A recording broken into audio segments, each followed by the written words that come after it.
Dalam nama Bapa dan Putra dan Roh Kudus. Amin. Semoga Allah sumber segala harapan melimpahkan penghiburan iman kepada kita. Saudara-saudara yang terkasih,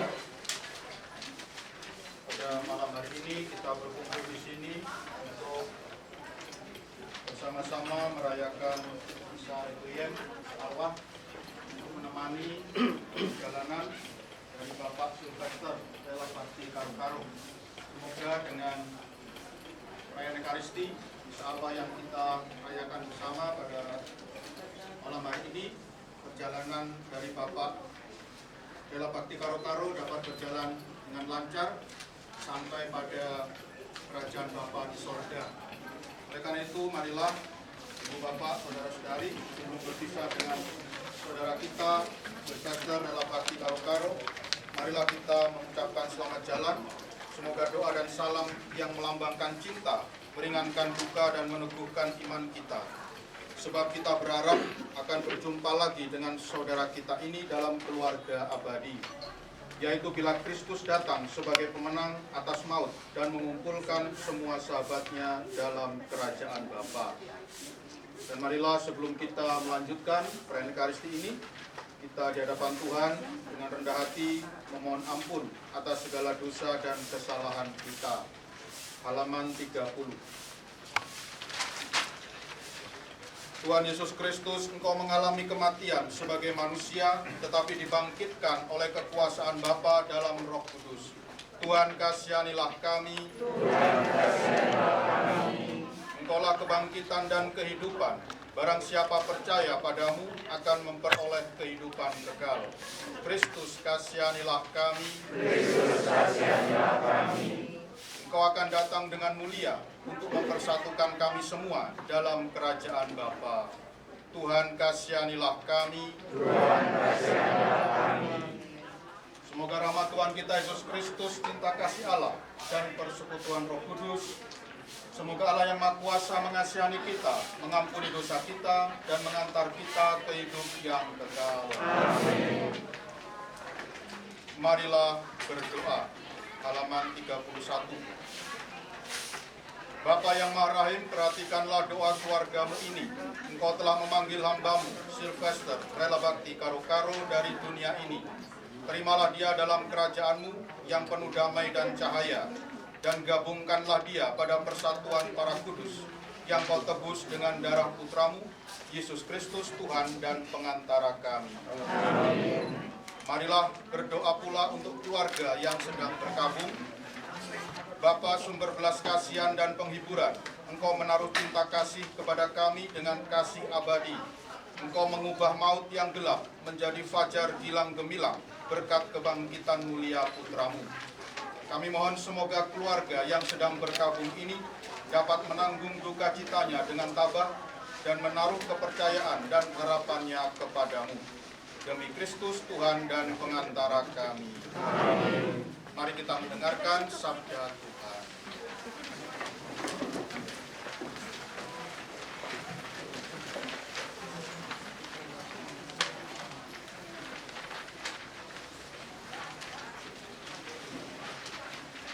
Bacaan dari kitab Kebijaksanaan.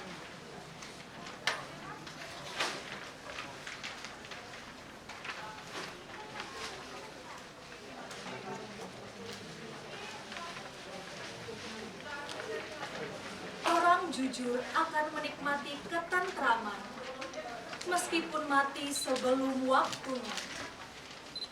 Sebab kehormatan seseorang tidak diukur menurut panjangnya usia dan tidak dihitung menurut jumlah tahun. Sebaliknya, pengertianlah yang bernilai sebagai uban, dan hidup yang tak bercela bernilai sebagai usia lanjut. Karena hidupnya baik, orang jujur dicintai Allah. Ia diambil dari tengah-tengah kaum berdosa dan disentak, supaya budinya tidak dijerat tipu daya. Sebab kejahatan mempesonakan, sehingga kebaikan menjadi kabur, dan hawa nafsu menggairahkan, sehingga goncanglah hati yang tak bercela. Dengan mencapai kesempurnaan dalam waktu singkat, maka orang jujur tidak kalahlah dengan orang yang berumur panjang. Tuhan berkenan kepadanya, maka ia cepat-cepat diambil dari tengah-tengah orang jahat.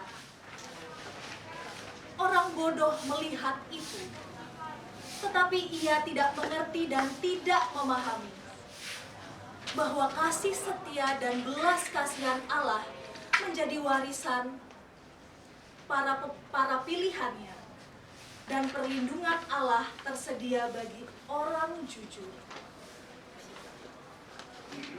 Demikianlah sabda Tuhan.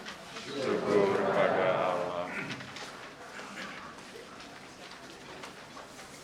Antar bacaan dari buku halaman 97.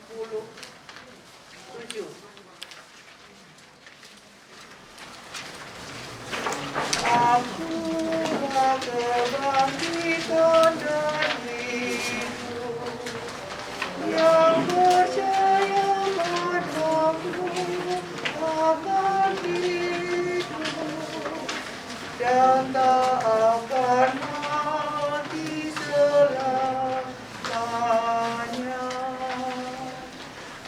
Akulah kebangkitan dan hidup, yang percaya padaku akan hidup dan tak akan mati selamanya. Berbahagialah yang berdiam di rumah Tuhan,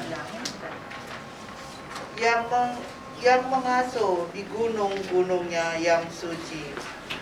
Akulah kebangkitan dan hidup, yang percaya padaku akan hidup dan tak akan mati selamanya. Berbahagialah yang sedang menjalankan tugasnya waktu kedatangan Tuhan, yang didapatinya sedang berjaga-jaga. Akulah kebangkitan dan hidup, yang percaya padaku akan hidup dan tak akan mati selamanya. Berbahagialah yang tidak melihat namun percaya juga, yang menanti-nantikan Tuhan. Akulah kebangkitan dan hidup, yang percaya padaku akan hidup dan tak akan mati selamanya. Berbahagialah yang mencintai Tuhan penyelamatnya, yang menaruh harapan melulu padanya. Akulah kebangkitan dan hidup, yang percaya padaku akan hidup dan tak akan mati selamanya. Berbahagialah yang meninggal dalam Tuhan, yang dosanya telah diampuni.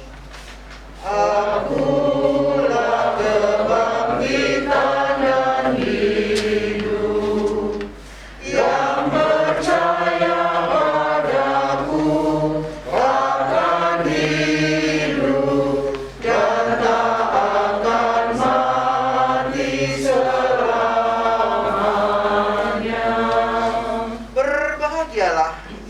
dibangkitkan oleh Tuhan yang diberi makan dari pohon kehidupan.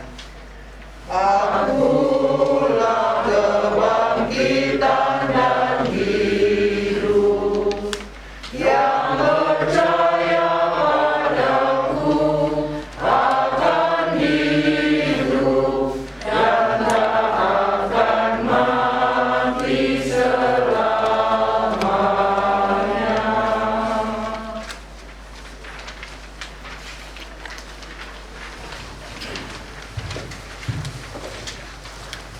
Halaman 33.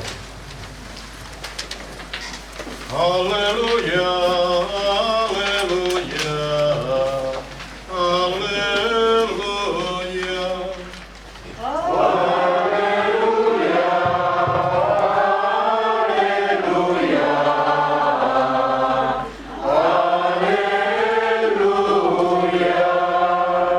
Akulah kebangkitan dan kehidupan.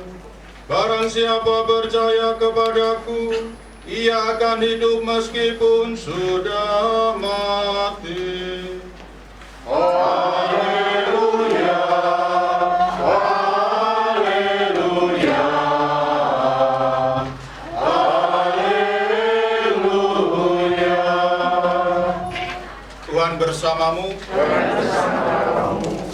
Inilah Injil suci menurut Yohanes. Ketika Yesus sampai di Betania, Lazarus sudah 4 hari lamanya dikubur. Jarak Betania dari Yerusalem tidak lebih dari 3 km. Banyak orang Yahudi sudah datang melayat Maria dan Marta untuk menghibur mereka karena kematian Lazarus saudaranya. Ketika Marta mendengar Yesus datang, ia keluar untuk menyambut Yesus. Sedangkan Maria tinggal di rumah. Lalu Marta berkata kepada Yesus, "Tuhan, kalau Tuhan ada di sini sebelumnya, tentu saudara saya tidak mati. Namun begitu saya tahu bahwa sekarang ini juga apa yang Tuhan minta dari Allah, Allah akan memberikannya kepada Tuhan. Saudaramu akan hidup kembali," kata Yesus kepada Marta. Marta menjawab, "Saya tahu Lazarus akan hidup kembali pada waktu orang-orang mati dibangunkan pada hari kiamat. Akulah kebangkitan dan kehidupan," kata Yesus kepadanya. "Orang yang percaya kepadaku, meskipun ia sudah mati, akan hidup. Dan orang yang hidup dan percaya kepadaku, takkan mati selama-lamanya. Apa kau percaya itu?" "Tuhan," jawab Marta, "saya percaya Tuhan Putra Allah, Raja Penyelamat yang disuruh datang ke dunia ini." Demikianlah sabda Tuhan. Terpujilah Kristus.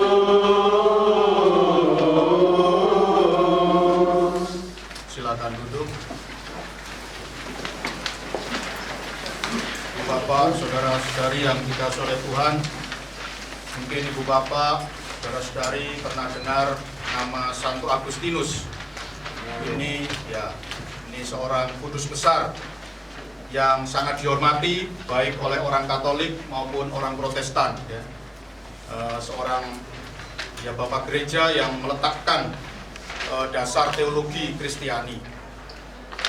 Santo Agustinus ini punya ibu namanya Santa Monica, dan pada suatu waktu Santo Agustinus ini mengalami peristiwa yang sangat tragis, yang sangat yang sangat membuat dia sangat bersedih, seperti yang sekarang mungkin sedang dirasakan oleh Ibu Agnes, juga putra-putri, juga para cucu, yaitu ditinggalkan oleh orang yang dikasihi, ditinggalkan oleh orang yang dicintai. Juga demikian dengan Santo Agustinus ini, ketika ibunya Santa Monica meninggal, wafat, beliau pun juga sangat berduka, sangat mendalam, sangat sedih yang mendalam.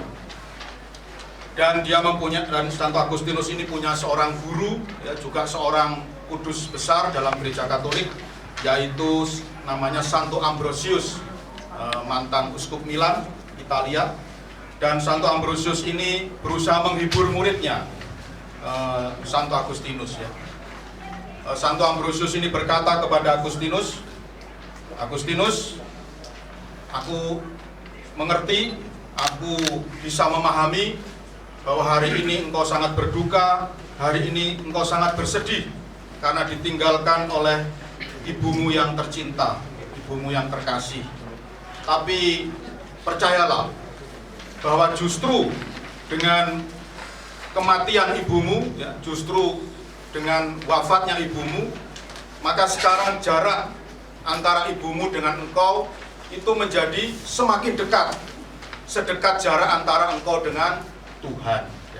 Nah, itu kata-kata Ambrosius untuk menghibur Santo Agustinus. Jadi sekarang ibumu sudah wafat, ibumu sudah meninggal, tetapi justru dengan meninggalnya ibumu, jarak antara ibu dengan dirimu menjadi semakin dekat, sedekat jarakmu dengan Tuhan.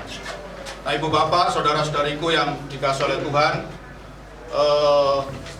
saya bisa mengerti, ya, saya juga bisa merasakan kesedihan dari Ibu Agnes dan juga keluarga besar pada malam hari ini dengan berpulangnya Bapak Rela Bakti Karo-Karo. Itu adalah suatu hal yang sangat wajar, suatu hal yang sangat manusiawi.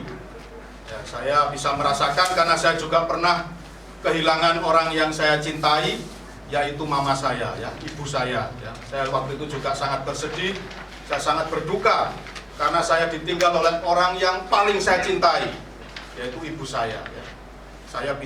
Sekarang saya bisa berdiri di sini sebagai seorang romo. Itu adalah berkat cinta kasih dari mama saya. Ya. Saya baru tahu waktu mama itu, ya, kira-kira 10 menit, ya, sebelum mengembuskan nafasnya yang terakhir, mama membuka sebuah rahasia besar yang baru saya tahu. Ya. Jadi mama saya itu setiap hari ternyata berdoa 1 kali rosario dengan satu intensi supaya saya bisa jadi romo. Ya, itu baru tahu saya 10 menit, ya, sebelum mama itu mengembuskan nafasnya terakhir. Ya. Mungkin kalau mama tidak berdoa rosario tiap hari, mungkin saya akan jadi konglomerat atau jadi apa gitu, ya, jadi pengacara, ya, pengacara terkenal, ya. Nah, jangan mau, ya. Nanti siapa yang mimpin bisa, ya. Kalau romo makin lama makin habis ini, ya. Nah, rupanya ya itulah, ya, bukti cinta ibu saya kepada saya. Makanya saya juga merasa heran ketika saya berjuang di seminari yang tidak gampang, ya, tidak ringan, ya, berat sekali hidup di seminari itu. Saya merasa hidup saya selalu ringan, ya, selalu enteng, ya. Tidak pernah menghadapi masalah yang besar. Rupanya semuanya ini berkat doa dari ibu saya yang setiap hari berdoa rosario. Dan akhirnya mama saya meninggal, ya, wafat, dan saya sangat bersedih. Tetapi seperti yang dikatakan oleh Santo Ambrosius tadi, bahwa justru, ya, kematian orang yang kita cintai ini, dengan kematiannya justru jarak antara dia yang kita cintai itu dengan kita itu menjadi semakin dekat. Ya. Dan ini memang terbukti, ya. Jadi waktu ketika saya sudah ditabiskan menjadi imam, saya bertugas di Kalimantan, ya, di pedalaman di paroki pedalaman Kalimantan sana, ya, yang umatnya itu, ya, kalau di Jakarta ini umat paroki MBK itu 100% orang, ya, 100% orang. Kalau di Kalimantan itu umatnya itu yang orang cuma 25%. Yang 70% apa? Orang hutan. Nah, ya itu memang betul, ya, di Kalimantan itu. Saya kalau pergi ke stasi itu, dari pastoran ke stasi, ya, selalu ketemu dengan orang hutan. Ya, itulah umat saya, ya. 25% orang beneran, 75% orang hutan. Ular, ya, apalagi, ya, harimau, ya, itu, ya, buaya, lalu monyet, ya, macam beruang, ya, saya juga pernah ketemu beruang di hutan, ya, macam-macam binatang buas itu pernah saya jumpai. Tetapi toh saya aman-aman saja, ya.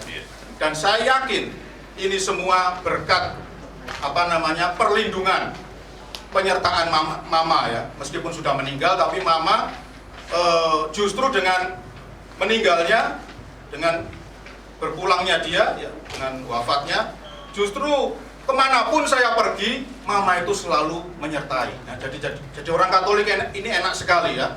Jadi kita ini tidak pernah hidup sendirian ya. Nah, berdasarkan iman kita, orang Katolik itu kemanapun dia pergi, dia akan ditemani oleh satu malaikat pelindung ya.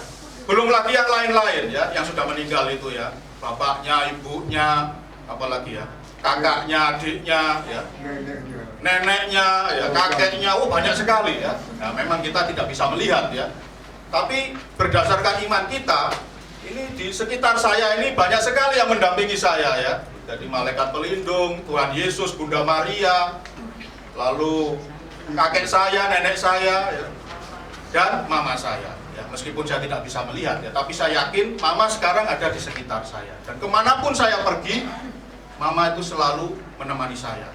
Juga ketika saya harus menjalankan tugas misi selama 6 tahun di Republik Rakyat Cina ya, Republik Rakyat Tiongkok, yang Bapak Ibu tahu pasti sudah tahu ya, bahwa Tiongkok itu pemerintahnya berhaluan komunis. Jadi di sana tuh Romo itu tidak seperti di Jakarta ya, Romo dihormati. Nah, kalau di Tiongkok itu Romo itu dikejar-kejar ya, nah, seperti maling ayam gitu ya. Ini bener ini. Jadi Romo itu dikejar-kejar ya, karena orang komunis itu nggak suka dengan agama ya. Jadi Romo di Tiongkok itu seperti penjahat ya, seperti buronan seperti itu. Saya 6 tahun di sana dan selamat ya sampai hari ini ya. Karena pandemi ya, maka saya terpaksa pulang ke Indonesia ya, karena di sana parah sekali ya. Sampai hari ini ya, di Tiongkok itu Covid tidak selesai-selesai. Maka saya terpaksa pulang. Tapi 6 tahun di sana saya selalu aman. Dan ini semua berkat ya, berdasarkan iman kita ya, perlindungan dan doa dari orang-orang yang kita cintai yang sudah meninggal ya, termasuk mama saya ya. Saya yakin sekali itu. Maka 6 tahun itu tidak pernah ada masalah ya, smooth ya, lancar, dan nggak pernah ada masalah besar yang saya hadapi, padahal saya harus bermisi di sebuah negara komunis. Nah, inilah Ibu Bapak, saudara-saudariku ya, terutama keluarga besar dari Bapak Rela Bakti Karo-Karo ya. Mungkin yang paling sedih Bu Agnes mungkin ini ya, yang paling sedih gitu ya. Sedih adalah suatu hal yang wajar ya, ketika kita ditinggal oleh orang yang kita cintai. Tapi percayalah, seperti kata Santo Ambrosius tadi, bahwa sekarang justru jarak antara Bapak Rela Bakti Karo-Karo dengan Ibu Agnes itu justru semakin dekat ya. Ibu Agnes pergi ke Central Park ya, Bapak Rela Bakti ikut ya. Ibu Agnes pergi ke Pasar Kopro ya, Bapak Rela Bakti ikut. Kemanapun ya, Ibu pergi, Bapak Rela Bakti selalu ada di samping Ibu ya, justru malah semakin bebas gitu ya. Semakin ya, karena tubuh ini ya, tubuh fisik ini ya, ini justru belenggu ya. Jadi badan ini malah membuat kita ini jadi menjadi tidak bebas ya. Ya, seperti itu ya. Jadi papa saya sekarang di Surabaya ya, saya kepinginnya tuh tiap hari ketemu papa saya. Tapi nggak bisa ya, karena ya dibelenggu oleh tubuh ini ya. Jadi saya di Jakarta, papa di Surabaya, ingin ketemu ya paling cuma WA-an itu aja ya, nggak bisa cipika-cipiki ya, karena jaraknya begitu jauh. Tapi nanti seandainya papa saya meninggal ya, seperti Bapak Rela Bakti ini, jadi dekat ya. Papa saya mungkin tiap hari di kamar saya ya, di Jakarta terus ya, menemani saya ya. Maka dalam iman Kristiani, kematian itu sesungguhnya adalah sesuatu yang menguntungkan ya. Memang sedih ya berpisah, tetapi kematian itu sesungguhnya adalah sesuatu yang menguntungkan. Kita dibebaskan dari belenggu fisik yang tidak sempurna ini. Dan Ibu Bapak, saudara-saudariku yang dikasihi oleh Tuhan, hari-hari ini ya, saat ini kita sedang menjalani masa Advent. Masa Advent itu mengandung makna bahwa kita ini sedang menyambut kedatangan Tuhan Yesus Kristus yang kedua ya. Jadi memang Jadi ada Natal kecil, ada Natal besar. Natal kecil itu apa? Natal kecil itu ya hari raya Natal ya, yang setiap tahun kita rayakan setiap tanggal 25 Desember. Itu Natal kecil. Ada Natal besar. Natal besar itu apa? Hari kiamat. Di mana Tuhan Yesus akan datang untuk kedua kalinya. Dan menurut iman Katolik, pada hari kiamat nanti setiap manusia, ya semua manusia akan diberi tubuh yang sempurna. Ya, cuma ada syaratnya. Syaratnya apa? Ya mati dulu. Ya, kalau nggak mati ya nggak akan diberi tubuh yang sempurna ya. Nah, jadi harus mati dulu ya. Baru nanti akan diberi tubuh yang sempurna. Ya. Yang tidak seperti sekarang ini tubuh kita ini meskipun ganteng cantik ya, nggak sempurna ya. Semuanya serba 200 ya. Tensi 200, gula darah 200, semuanya serba 200 ya. Belum kolesterol, asam urat ya 200 semua ya. Ini rapuh ya, badan kita ini sangat rapuh ya. Harus pakai kacamata ya. Ini kacamata kalau saya lepas saya nggak bisa lihat apa-apa ya. Nah, jadi tubuh kita sekarang ini meskipun tampan, cantik seperti apa, ini tubuh yang lemah, yang rapuh ya. Dan Tuhan berjanji nanti pada hari kiamat kita semua akan diberi tubuh yang baru, tubuh yang sempurna. Nah, tubuh yang sempurna ini, tubuh yang baru ini modelnya seperti apa ya kita belum nggak bisa tahu ya, karena baru diberikan pada hari kiamat. Dan syaratnya tadi ya, syarat yang paling utama harus bagaimana? Mati dulu ya. Harus mati dulu. Maka sebenarnya ya hari ini kita semua bersedih berduka, tapi sebenarnya Bapak Rela Bakti Karo-Karo ini ya dia bersyukur sebenarnya ya, karena sudah sudah berhasil melalui tahap yang pertama sebelum menerima tubuh yang sempurna ya. Justru kita ini yang masih penasaran ya, yang masih hidup ini ya, bagaimana rasanya punya tubuh yang sempurna itu ya. Kalau Pak Rela Bakti nah, sudah tenang ya, sudah bahagia ya, sudah melewati fase atau tahap yang pertama. Kita masih belum ya. Nah, Ibu Bapak, saudara-saudariku yang dikasihi oleh Tuhan, itulah harapan yang sedang kita renungkan bersama pada masa Advent ini ya. Bahwa pada suatu hari nanti, pada hari kiamat, Tuhan akan memberi kita semuanya tubuh yang baru, tubuh yang sempurna. Dan yang ketiga, kita orang Katolik juga percaya bahwa kita semua ini akan dikumpulkan jadi satu ya, akan dikumpulkan menjadi satu di dalam kerajaan Allah, kerajaan Bapa di sorga ya. Maka sekali lagi ya saya mengatakan bahwa saya bisa mengerti, saya bisa memahami kalau keluarga besar pada malam hari ini berduka ya, bersedih, saya bisa memahami ya. Itu sangat manusiawi dan sangat wajar. Tetapi berdasarkan iman kita, marilah kita boleh bersedih, tapi jangan lama-lama ya. Jadi kalau bahasa Maduranya itu harus cepat move on ya, harus move on ya, itu bahasa Madura ya. Maka boleh bersedih, tapi harus cepat move on. Mengapa? Karena suatu hari nanti, nggak tahu kapan ya, tapi itu tadi sekali lagi syaratnya harus mati dulu ya. Suatu hari nanti Bu Agnes dengan Bapak Rela Bakti Karo-Karo pasti akan dipertemukan kembali oleh Tuhan, akan disatukan lagi, dipertemukan lagi, ya, akan ketemu lagi, akan reuni lagi ya, dengan Bapak Rela Bakti di dalam kerajaan Bapa di sorga ya. Maka ya itulah harapan kita ya, harapan orang Kristiani, harapan orang Katolik, bahwa sebenarnya kematian itu tidak ada ya. Kematian itu hanya kematian fisik ya, badan ini, tetapi roh manusia itu tidak bisa mati, dan semuanya pasti akan bisa berjumpa kembali. Semuanya pasti akan ketemu lagi di suatu saat yang akan ditentukan oleh Tuhan ya. Nah, semoga sabda Tuhan pada malam hari ini menguatkan kita semua, dan kita boleh punya pengharapan di tengah-tengah duka cita kita yang mendalam.